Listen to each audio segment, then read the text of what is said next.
Hello good morning नमस्कार। एक बार फिर से आप सबका स्वागत है वाईफाई स्टडी स्टूडियोज पे which is a part of Unacademy. तो सुबह 5 बजे का जो टाइम स्लॉट है ये रहता है आपका क्विज का। इसके अलावा 5:30 बजे होता है आपका मैपिंग का सेक्शन और 7 बजे रहता है आपका मेन करंट अफेयर्स का क्लास पूरे 1 घंटे का। तो इन क्लासेस को देखना मत भूला करो, ये क्लासेस आपके लिए बहुत ज़्यादा इंपॉर्टेंट है। अब आज देखो यहाँ पे अनअकैडमी पे कौन से क्लासेस रहेंगे। अभी सुबह 8 बजे यानी कि 7 से 8 हम लोग यहाँ पे पढ़ेंगे पूरे 1 घंटे का करंट अफेयर्स। उसके बाद 8 से 9 अनअकैडमी पे आपको आज एडिटोरियल डिस्कस करने वाले हैं वहाँ पे, है ना। आप लोगों को काफ़ी प्रॉब्लम होती है ना मैम, कैसे ये सारे डाउट्स क्लियर होंगे, कैसे क्या होगा। तो इस क्लास को लाइव देखना ही है आपको। लिंक जो होगा वो हम टेलीग्राम पे ऑलरेडी शेयर कर चुके हैं, वहाँ पे जाके एक बार से चेक कर लीजिएगा। डेट लिखी है, टाइम लिखा है, सुबह 8 बजे का एडिटोरियल मेंशन है, उसमें जाके अपने आप को नोटिफाई कर लेना। जैसे ही क्लास शुरू होगा आपके पास नोटिफिकेशन आ जाएगा।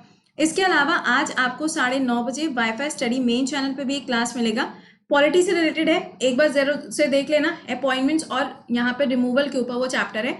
और 11 बजे आपके लिए एसएससी का एक क्विज का सेशन रहता है, उसको भी जरूर देख लिया करो, ठीक है। चलिए अब बात करेंगे यहाँ पे, लेकिन उससे पहले हम आपको अनअकैडमी के पेड कोर्स के बारे में बता देते हैं। अनअकैडमी का जो पेड कोर्स है ये स्टार्ट होने जा रहा है 10 जून से, जिसमें आपको अवेल करने के लिए कोड क्या यूज करना है, कृति10। एक्चुअली अगर आप किसी भी बैच को अवेल करते हो अनअकैडमी पे तो आप इस कोड का यूज करोगे तो हर एक कोर्स पे आपको 10% ऑफ मिल जाएगा, ठीक है। अब इस पेड कोर्स में आपको जीएस, मैथ्स, रीजनिंग और इंग्लिश ये सारे के सारे सब्जेक्ट्स एक ही जगह पे आपको इसी कोर्स के अंदर मिल जाएंगे। आप जब इसको जाके अनअकैडमी पे ढूंढोगे ना तो अनअकैडमी इंस्टॉल करना है, उसके बाद एसएससी की कैटेगरी में जाना है, वहां पे आपको कोर्स नजर आएगा क्रैश कोर्स ऑन इकोनॉमिक्स, मेरी इमेज लगी हुई है, उस पर क्लिक करना है और वहां पे आपको यही इकोनॉमिक्स लिखा हुआ दिखेगा। तो ये मत समझ लेना कि इसमें सिर्फ इकोनॉमिक्स पढ़ाई जाएगी, नहीं। इकोनॉमिक्स के बाद इसमें बाकी सब्जेक्ट भी धीरे धीरे करके शुरू होते चले जाएंगे जीएस के। लेकिन जैसे ही आप इकोनॉमिक्स को यहाँ पे अवेल करोगे, सब्सक्रिप्शन लोगे, वैसे ही आपके लिए एक दरवाजा खुल जाएगा और उस दरवाजे के अंदर जैसे ही जाओगे आपको सारे के सारे सब्जेक्ट हर एक एजुकेटर के मिलते चले जाएंगे, ठीक है। चलिए अच्छा, तो शुरुआत करते हैं यहाँ पे हम लोग क्विज की। सबसे पहला सवाल आपके सामने है, यूनाइटेड नेशन पॉपुलेशन फंड इसका मुख्यालय कहाँ पर है। तो मैंने आपको बताया था कि यूएन की जितनी भी ऑर्गेनाइजेशंस वगैरह हैं उसमें से अगर हम 6 मेजर ऑर्गेनाइजेशन की बात करें तो सिर्फ एक ऐसी है जिसका हेडक्वार्टर आपको हेग में मिलेगा। वो कौन सी है, आईसीजे।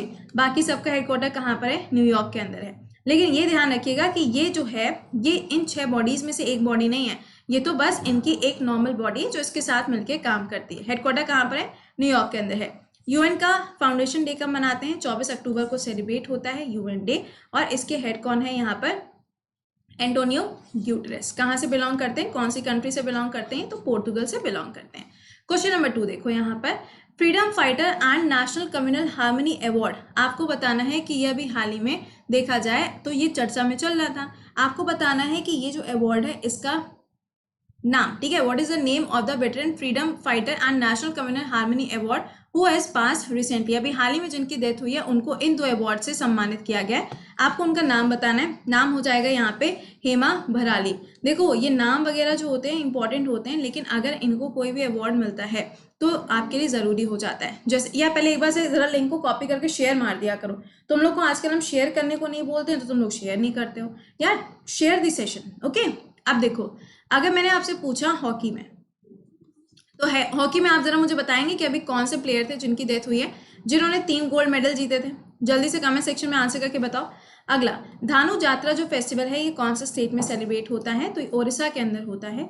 11 बजे का जो क्लास चलता है आपका मंडे टू सैटरडे सुबह 11 बजे इसी सेम चैनल पे यूट्यूब पे, वहां पे मैंने एक पूरा क्लास लिया है फेस्टिवल्स के बारे में, ट्राइब्स के बारे में, रिवर्स के बारे में। तो प्लीज एक बार उस सेशन को देख जरूर लीजिएगा। नेक्स्ट देखो यहाँ पे, रणथंभ इज इन विच स्टेट। ये जो है ये कहाँ पर लोकेटेड है, तो ये महाराष्ट्र के अंदर लोकेटेड है। अच्छा मुझे एक चीज और बताना, जो पारसी है ना, जो पारसी रिलीजन के लोग हैं उनके लिए एक यहाँ पे टावर जैसा कुछ बना हुआ है महाराष्ट्र के अंदर। आप मुझे बस ये बता दो कि उस टावर का नाम क्या है। कई बार वो टावर का नाम पूछा जाता है, उस टावर का बस नाम बता दीजिए। नेक्स्ट क्वेश्चन देखते हैं, the birth anniversary of which social reform celebrates on 3 जनवरी। कौन से ऐसे सोशल रिफॉर्मर हैं जिनका जो जन्मदिन है वो मनाया जाता है 3 जनवरी को। आंसर हो जाएगा यहाँ पे सावित्री बाई फुल्ले। जैसे कि हम लोग ज्योति नहीं छोड़ो, अच्छा ये हम लोग फिर कभी बात करेंगे, अभी इनके बारे में डिस्कशन नहीं करेंगे वरना कहानी थोड़ी लंबी खिंच जाएगी। चलो अच्छा, क्योंकि क्विज का सेशन होता है तो जल्दी जल्दी सवाल पूछ लें और जल्दी जल्दी आप लोग आंसर करते जाया करो। अगला सवाल है, under which law minor is incapable of entering into the contract. आपको बताना है यहाँ पे कि कौन सा वाला वो लॉ है। लॉ की बात करोगे तो इंडियन कॉन्ट्रैक्ट एक्ट हो जाएगा। ये कब आया था? 1872 में आया। क्या आप ये मुझे बता सकते हो कि इंडियन जुवेनाइल जस्टिस लॉ ये किस दिन, या फिर हम कह सकते हैं कि ये कौन से ईयर में बनाया गया है? जस्टिस वर्मा कमिटी के अंदर इसको फॉर्म किया गया था, बस मुझे ईयर बता दो। अभी जो निर्भया केस हुआ था ना, उस टाइम पे ये वाला जो लॉ था वो बहुत ज्यादा चर्चा में चला था। अगला सवाल, लाई हरोबा ये जो फेस्टिवल है ये कहाँ पर सेलिब्रेट किया जाता है? तो ये त्रिपुरा के अंदर मनाया जाता है। नेक्स्ट देखो, माधवपुर मेला, ये जो मेला है ये कहाँ पर सेलिब्रेट होता है? इंडिया के कौन से स्टेट में सेलिब्रेट होता है? तो गुजरात के अंदर इसको सेलिब्रेट किया जाता है। नेक्स्ट हो गया आपका, which Indian monument has found place in the Shanghai cooperation organisation. जो आपका एससीओ है ना, उसकी जो 8 वंडर्स की लिस्ट है, भारत की तरफ से ऐसी कौन सी चीज़ है जिसको उसके अंदर रखा गया है? आंसर हो जाएगा स्टैचू ऑफ यूनिटी। कहाँ पर है ये? गुजरात के अंदर लोकेटेड है, नर्मदा नदी के किनारे बना हुआ है। इंपॉर्टेंट है, सरदार वल्लभ भाई पटेल जी का है, 182 मीटर्स का है। और हाँ, इसको बनाया किसके द्वारा गया है? राम सूत्र जी के द्वारा इसको यहाँ पे फॉर्म किया गया। अगला सवाल, when is national girl child day celebrated? अब ये दिन कब मनाते हैं? तो ये दिन सेलिब्रेट होता है 24 जनवरी को। 25 जनवरी को नेशनल वोटर्स डे सेलिब्रेट किया जाता है, ये इंपॉर्टेंट है।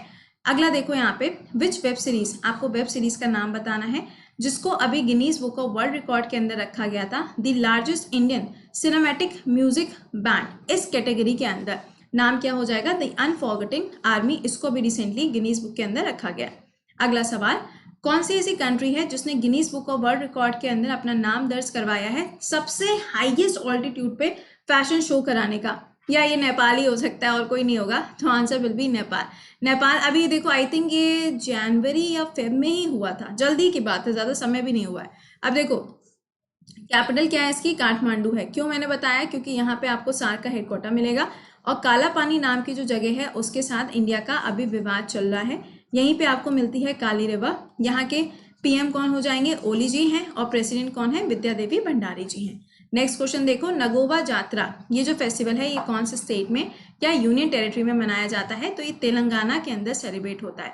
तेलंगाना ने अभी हाल ही में 2 जून को अपना फाउंडेशन डे भी सेलिब्रेट किया है, क्योंकि इसका गठन किया गया था 2014 में। अगला सवाल, नानकाना साहिब गुरुद्वारा ये कहाँ पर लोकेटेड है? तो ये पाकिस्तान के अंदर है।